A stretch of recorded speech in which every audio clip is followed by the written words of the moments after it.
You rolling? What happened on 9/11 is a phony, and we've never learned the truth about 9/11. The whole agenda is to create a one-world government where everybody has an RFID chip implanted in them. All money is to be in those chips. And this is given me straight from Rockefeller himself. This is what they want to accomplish. Aaron, what do you think women's liberation was about? We, the Rockefellers, funded that. We funded women's lib. They do whatever they want to do. What we want doesn't matter anymore. It's their agenda, it's their plans that matter. They have all the money they want. They can make all the money they want. They have a machine that can make all the money. It's not about money. It's about control. It's about their vision of how they want to see the world. You hear George Bush saying democracy means freedom. No. Democracy equals New World Order. I believe God put me on this earth to be the best person I could be, and put everybody on this earth to be the best they can be. You have to stand up for what's right in life. And unless you do that, you're nothing.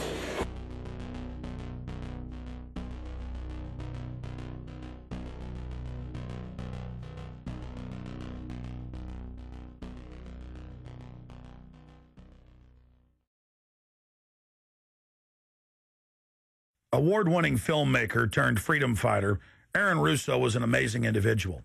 He'd been battling cancer for more than 3.5 years when he began making America Freedom to Fascism, that he shot, directed, edited, pretty much on his own with just the help of a few people. An amazing individual. A long life of award-winning films, of hard work, and for standing up for the Bill of Rights and Constitution. When we first went and shot this interview, I put it out on the web for free.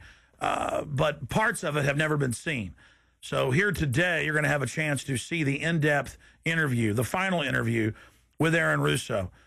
But his important work lives on. He made one of the definitive films exposing the elite that control this nation and the world, the private Federal Reserve. And the information he put out 2 years ago rings more true today than ever. And his film, America Freedom to Fascism, and Mad as Hell, and the other great works he did just continue like ripples in a pond to light bushfires in the minds of men and women everywhere. So this film is dedicated to the one, the only, Aaron Russo. You rolling? I'm honored to be interviewed by Alex Jones, a truth seeker, fighting for justice in America. He's charming me. He's getting me all smiley. Aaron, when did you start to think something was wrong in the world, or start to find out about the whole banking cartel and the Federal Reserve System, the New World Order? Well, that was a progression of events. I've always been a very independent person, always believed in individuality, and that we were put on this earth to be unique individuals to fulfill our God-given potential, and that the only way to fulfill your potential is to be free, to find out who you are, and to make your errors, to make mistakes. And as I grew up, I began to realize more and more the government was inhibiting me in things that I wanted to do. And what happened, I was very successful in the ladies' lingerie business. I worked for my dad. He had a small undergarment business, and I created the first ladies' bikini panties back in 1963, actually. And then I opened up a nightclub in Chicago called the Electric Theater that opened up the day Martin Luther King was assassinated. All right, and so the city of Chicago was in flames the day my club opened, and nobody came out to the club. And well, what happened was that that was the year of the Democratic Convention in Chicago in '68, and so my club became a hangout for the hippies, and because they wanted to go to Chicago and protest what was going on. And I was having a concert at my club one night to raise money, and the police raided the nightclub, my club, for no reason at all. And I was standing outside in my office overlooking the street, and I saw all these paddy wagons pulling up in front of my club. And I was a 24-year-old kid. I had no experience at all, really. So what are these paddy wagons doing here? And then I saw all these cops getting out of the paddy wagons coming into my club. I said, oh my God, they're raiding me. And so I ran down to the stage, and I got on the stage, and I stopped the band from playing. And I said to the people in the audience, we're being raided, so sit down on the floor, cooperate, and plot your identification and cooperate with the police. And as I said that, two of the cops from behind threw me onto the floor and grabbed me and started dragging me out of the club. I'm going, you know, victory, victory. You know, I'm playing it for all it was worth at the time. I was a kid. And then I saw the fire department there. And the fire department was dumping garbage cans, the garbage all over the floor. And I thought to myself, well, why are they doing that? You know, very quickly as they were dragging me out. And I didn't quite understand it. So they threw me into the paddy wagon. As I got into the paddy wagon, one of the cops grabbed my testicles from behind and squeezed. And I went into the paddy wagon in gigantic pain. And the next person that came into the paddy wagon, the cop, as he was stepping in, the cop took the billy club, smashed him on the head with it, and just split his skull, you know, for no reason. I mean, there was nothing wrong. So that was kind of your wake-up. That was my awakening. It's like, what is going on? I thought this was America. So I initially blamed it on Chicago and Mayor Daley, thinking it was Chicago. And anyway, it was the headlines of the newspapers the next day. You know, there was my picture in the newspapers, headlines, electric theater short-circuited, it was raided. And in the article, they went ahead and they said that the reason they raided the club was because the fire department came there and saw it was messy, full of garbage, and the hippies started attacking them, which was totally not true. Those dirty hippies? It was totally false. You know, it was a complete fabrication. So they ran a false flag on you. They framed you. Yeah, of course. You know, and I was in shock. I said, people lie like that? People actually do these things? I couldn't believe it. You know, it was an awakening to me. And I went on television. I told people on television that they lied. Nobody cared. Nobody cared what the truth was. You know, it was shocking to me.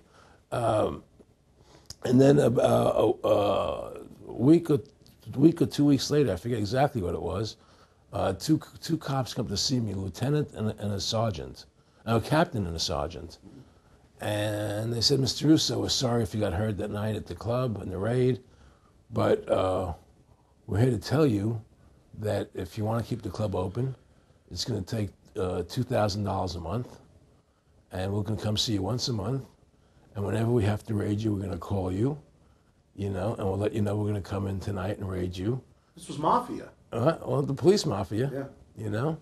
And actually, it was actually more interesting that they said, listen, there's the A plan, there's the B plan, and there's the super deluxe plan. And this one, of course, each one will cost you that much money a month. Which one do you want? What was the super deluxe? That's the one I took.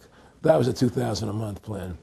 And I took that plan, and I paid them $2,000 a month, and they left me alone. And whenever they were going to raid the club, they would come there, we're going to have a phony raid tonight, you know, just to look good for the people in the neighborhood, you know. So that was your first big education? That was my education into corruption in government, you know, but I really thought that was basically Chicago. I didn't realize it was the whole country was like that. And so that was my wake-up call, that people lie and cheat and steal. And I thought everybody was always honest and nice and decent, and I had no idea about any of these things. Well, what happened with me was that they finally one day they came to me, and they said, "Look, we can't take your money anymore." I said, "Why? What's up? What's going on?" They said, "We have to close your club. There's elections coming, and the aldermen in the neighborhood don't want you open anymore, so we can't take your money."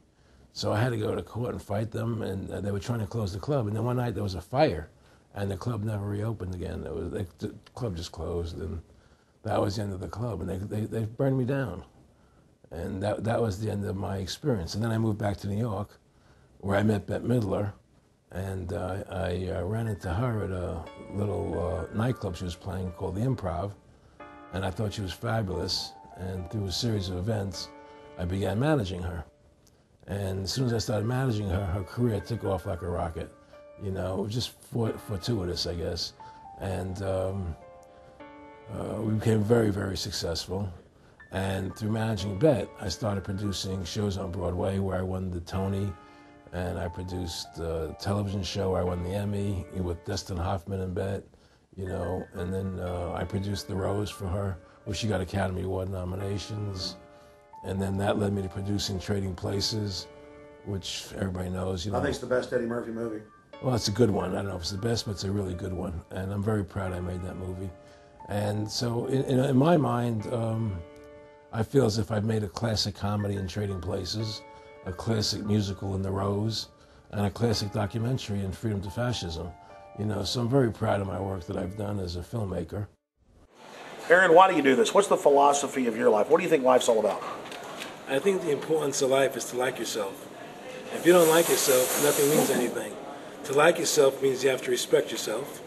To respect yourself means you have to take actions that you respect if somebody else did them. And what's the point of living if you don't like who you are?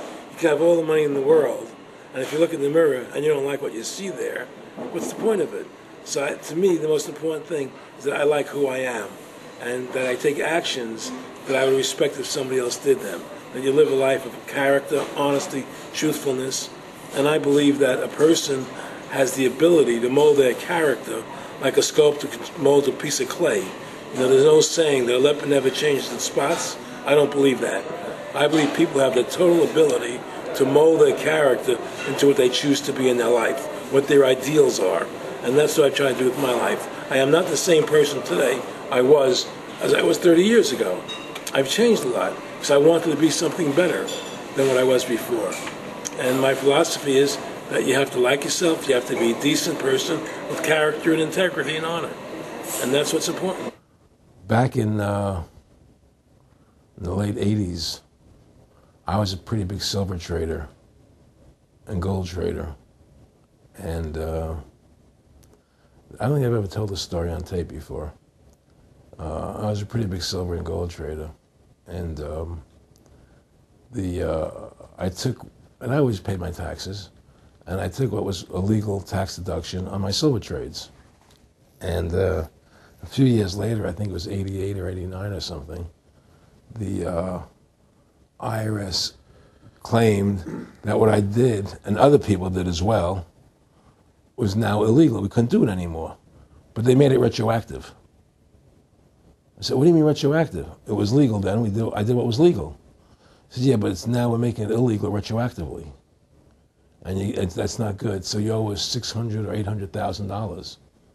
For what? It was legal. How could you make something retroactive? Change the law backwards in time. It makes no sense. Well, we're doing it. And so everybody said they can't do that. So we went to court, a class action lawsuit. And the judge agreed with the IRS and said they could do it retroactively. And that's when I knew that there was something wrong in America with the IRS and the system here, Aaron, you were telling me this story last night, and before you even finished saying, in the late 80s, the tax law, I said retroactive. And I knew that because they literally ruined my dad, but he paid. He didn't know. He still thought this was America. And it was legal tax law, what you're supposed to do. They said retroactively you owe, and with not just retroactive, but they said you also have penalties and interest. That's right. So how do you have penalties and interest on something when they retroactively change the law? Well, first of all, they can't retroactively. How can you do anything retroactively? Penalties and interest are a farce. The whole thing, because they do whatever they want to do. And that's when I realized America is not America. It's not the land that I was taught it was. Because they can do whatever they wish to do. And there's nothing the citizen can do about it. Now, you've made America Freedom to Fascism. I want to walk through that film, and I want to encourage everybody out there to get a copy of it on DVD. It was also in theaters around the country, and I think the best film out there on the Federal Reserve and the IRS and the whole banker scam, and I want to discuss that with you here. But I wanted to go back a little bit to the point that we discussed last night, where you don't advise people to not pay. And I do the same thing. People say, well, wait, you're saying it's a scam, but you're saying go ahead and pay it. And I like the way you summed it up. Well, it's really fairly simple. I mean, since making that movie, many people come to me and ask me whether they should pay their income taxes or not, and I never advise people not to pay. And the reason I tell them, I said, look, I've done a lot of research. The Supreme Court has ruled that the IRS has no authority. The 16th Amendment did not give the IRS the authority to tax your labor and your wages. That's a fact. All right, the Supreme Court is the law of the land, and the IRS does not trump the Supreme Court. However, that being the case, the fact is, if the mafia would come to you and say, we want $2,000 a month or we're going to hurt you, I would not advise you not to pay them, because you may get hurt by not paying them. Whether it's legal or not doesn't necessarily matter. You're going to get hurt if you don't. It's the same thing with the IRS. They can hurt you. They can put you in jail. They can torture you.